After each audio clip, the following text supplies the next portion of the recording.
Hi Shannon, back. It's day 6.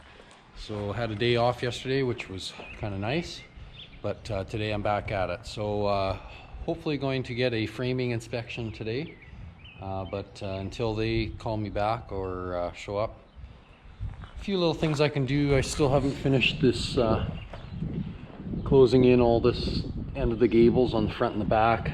I can put on the jam liners, which is a 2x6 that'll go around the opening here, all the way around the opening of the door.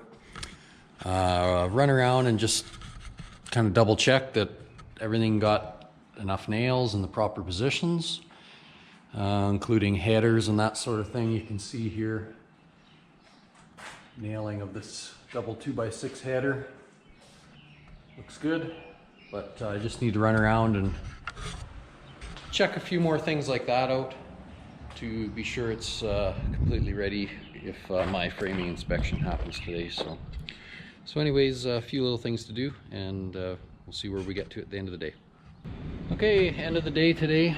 Got all the gables closed in up there, the boxed gables. So that all got framed in and finished up. I got the overhead door jam liner around. So that's sticks out here from the wall a bit. This will get wrapped in metal, and then the siding and J and everything will butt into that.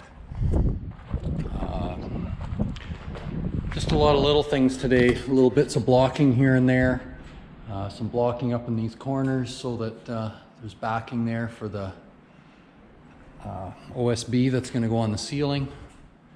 It's kind of in all the corners. Got some, see if you can see it here. Got some angled braces here, right there, right up to the peak on the end gable. And across those webs, you might be able to see it better from up here.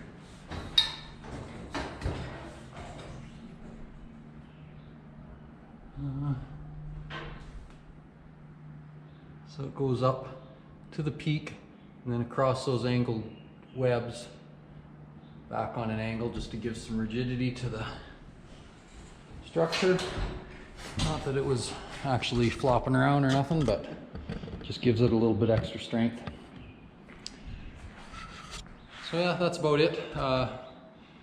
Still was better part of the day anyways, messing around. Had to go to the lumber store because of course I was short something, but other than that, got those few little things done. I've got a framing inspection tomorrow, and then we're going to be a little delayed for a couple days waiting for some materials. So anyways, we'll see what the building inspector has to say tomorrow. Hopefully we pass with flying colors.